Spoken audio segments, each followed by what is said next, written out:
তার মধ্যে এখানে দেখো হঠাৎ করে একটি ডালে কিন্তু ডাইব্যাক হয়ে গিয়েছিল, যে কারণে আমি তৎক্ষণাৎ এই ডাইব্যাক পোর্শনটি কেটে আমি ভালো করে এখানে ফাঙ্গিসাইড এবং অ্যান্টিব্যাকটেরিয়াল আমি প্রলেপ লাগিয়ে দিয়েছি। নমস্কার সুপ্রিয় দর্শক, আশা করি তোমরা সকলেই খুব ভালো আছো এবং অনেক অনেক গাছ লাগাচ্ছ।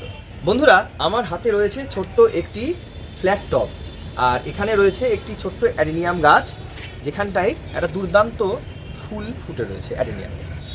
কিন্তু দেখো, এই গাছে কিন্তু একটিও পাতা নেই, যা পাতা আছে সেগুলির অবস্থা কিন্তু খুবই খারাপ। এই সময় অ্যাডেনিয়ামের ডরমেন্সি চলে, আর এই জানুয়ারি মাস অ্যাডেনিয়ামের জন্য প্রচণ্ড ক্রিটিক্যাল একটি মাস, কারণ এই সময় এই অ্যাডেনিয়াম থাকে ঘুমিয়ে। এই সময় অ্যাডেনিয়ামের কিন্তু বেশ কয়েকটি গুরুত্বপূর্ণ যত্ন রয়েছে, যেটি আমাদেরকে এখন নিয়ম করে মেনে চলতে হবে, না হলে কিন্তু এই সময় অনেক বাগানের অ্যাডেনিয়াম গাছ মারা যায় এই যত্নগুলি আমরা যদি অবহেলা করি। তো আজকের এই ভিডিওতে থাকছে অ্যাডেনিয়ামের 4টি গুরুত্বপূর্ণ যত্নের কথা, যে 4টি গুরুত্বপূর্ণ যত্ন এই জানুয়ারি মাসের প্রথম দিক থেকে একদম শেষ পর্যন্ত আমাদেরকে করতে হবে। তো চলো বন্ধুরা, আজকের এই ভিডিওটা শুরু করি।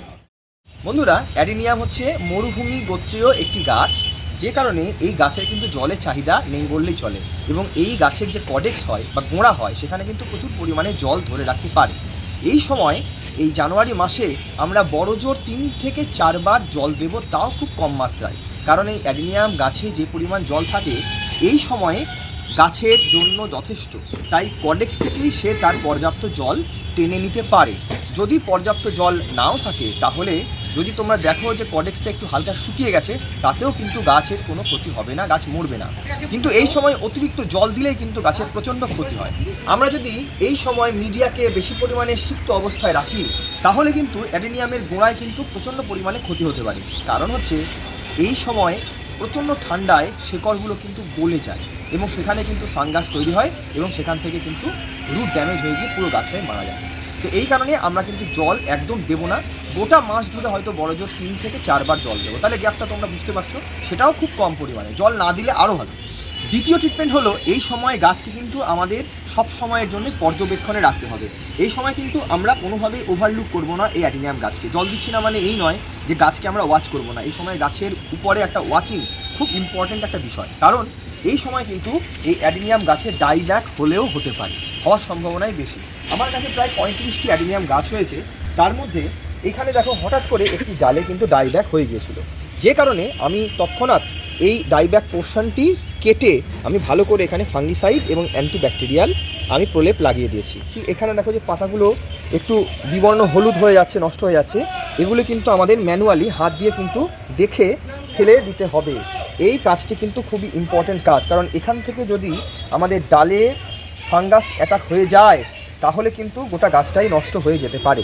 ঠিক আছে, যেমন দেখো এইখানে একটি ফুল রয়েছে, এই ফুলটি কিন্তু নষ্ট হয়ে গেছে, এটিকে যদি আমরা না তুলে ফেলি তাহলে গোড়া থেকে কিন্তু গাছের ডাল পর্যন্ত শুকিয়ে নষ্ট করে দিতে পারে। সুতরাং এই সময় এই কাজটি কিন্তু খুবই গুরুত্বপূর্ণ। জানুয়ারি মাস জুড়ে যেহেতু গাছটি একদম ঘুমিয়ে থাকবে, নিজের যে শক্তি তার সবথেকে কম অবস্থায় থাকবে, সেই কারণে আমাদের কিন্তু বাড়তি নজর এই গাছের উপরে দিতেই হবে। এইখানে একটি ফুল শুকিয়ে গেছে, এই ফুলটিও কিন্তু তুলে ফেলবো। এইভাবে আমাদের কিন্তু ওয়াচ করতে হবে, এবং এই যে নোংরা, এই যে পুরনো, এই যে রোগগ্রস্ত এই পাতা এবং ফুল সবগুলিকে কিন্তু আমাদের টাইম টু টাইম রিমুভ করে ফেলে দিতে হবে। এবং যদি দেখো যে এই সময় ডাইব্যাক লেগে যাচ্ছে ডালে, তাহলে কিন্তু অবশ্যই তোমরা প্রপার তার ট্রিটমেন্ট করবে, নাহলে কিন্তু গাছের প্রচণ্ড ক্ষতি হবে। 3 নম্বর খুব গুরুত্বপূর্ণ পরিচর্যার একটা বিষয়, দেখো এই গাছের গোড়াগুলির দিকে তোমরা একটু তাকাও। দেখো এখানে কিন্তু কোনো রকম আগাছা নেই। এই সময় কিন্তু গাছকে সম্পূর্ণ রকমভাবে আগাছা মুক্ত অবস্থায় রাখতে হবে, কারণ হচ্ছে এই সময় আগাছা হলে গাছে কিন্তু পোকামাকড় বা অন্যান্য রকমের অসুবিধা হতে পারে। যে কারণে আমার বাগানের তোমরা দেখেছো খেয়াল করে, প্রত্যেকটা গাছে কিন্তু ম্যাক্সিমাম টাইমে আগাছা মুক্ত অবস্থাতেই থাকে। এটা কিন্তু খুব জরুরি একটা কাজ, এটা পরিচর্যার একটা গুরুত্বপূর্ণ কাজ। তো এই কাজটাই কিন্তু এই সময় একদম মিস করলে চলবে না। দর্শক, এই সময় কিন্তু বৃষ্টির কোনো সম্ভাবনা নেই, এই কারণে কিন্তু এই সময় কিন্তু প্রচণ্ড ধুলো হয়। এই সময় ধুলো এবং যে নোংরা বাতাস কিন্তু প্রচণ্ড পরিমাণে এই গাছগুলিকে আক্রান্ত করে। এই কারণে আমাদের কিন্তু টাইম টু টাইম এই গাছে এই সাফ এবং এখানে প্ল্যান্টোমাইসিন, এই অ্যান্টিব্যাকটেরিয়াল ওষুধের যে স্প্রে, সেটা 10 দিন বা 15 দিন অন্তর অন্তর আমাদের করতে হবে। তোমরা জানো এর অ্যাপ্লিকেশানটা কি, এটা যে ফাঙ্গাস অ্যাটাক সেখান থেকে বাঁচায় এবং এখানে যদি ব্যাকটেরিয়া জনিত কোনো রোগ হয় সেটি থেকে কিন্তু এই গাছগুলিকে আমাদের রক্ষা করে।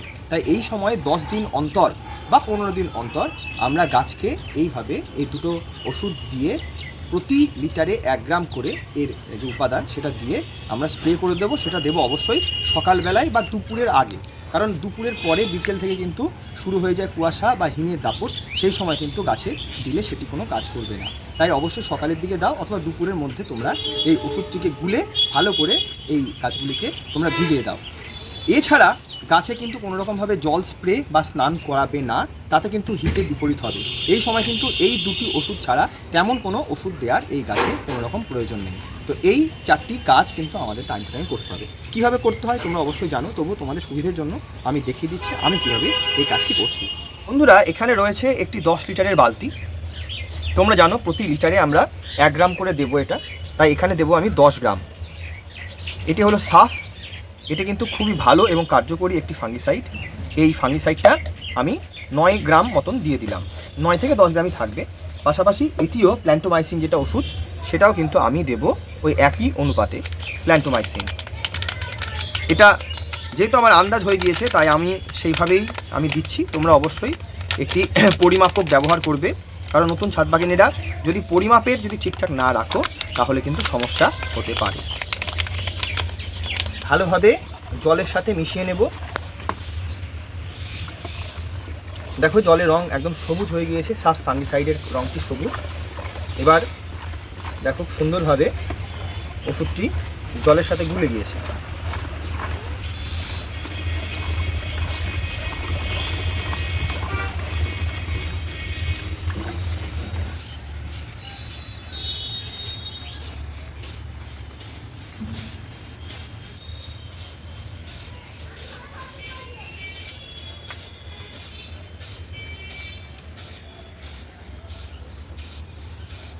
তো দর্শক, তোমরা দেখতে পাচ্ছ প্রত্যেকটা গাছে কিন্তু আমি ফাঙ্গিসাইড এবং অ্যান্টিব্যাকটেরিয়াল ওষুধ দিয়ে ভালোভাবে স্নান করিয়ে দিয়েছি।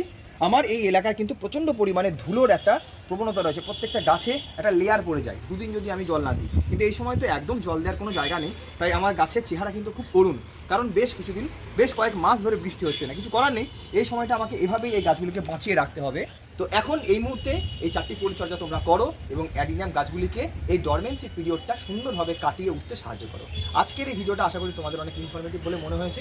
যদি আমাদের এই ভিডিওগুলি তোমাদের খুব ভালো লেগে থাকে তাহলে আমাদের চ্যানেলটিকে সাবস্ক্রাইব করে আমাদের পাশে থাকো। তোমরা জানো যে আমাদের চ্যানেলে গাছ পরিচর্যা সংক্রান্ত, বিশেষ করে বুগেনভিলিয়া, এই অ্যাডেনিয়াম, বিভিন্ন ফল গাছ সম্পর্কে পরিচর্যার যে ভিডিও তোমাদের সাথে আমি শেয়ার করে থাকি। সুতরাং তোমাদের যারা নতুন বন্ধু, নতুন বাগানি, তাদেরকে অবশ্যই বলবো চ্যানেলটিকে সাবস্ক্রাইব করে আমাদের পাশে থাকো। চলো আজকের মতো টাটা।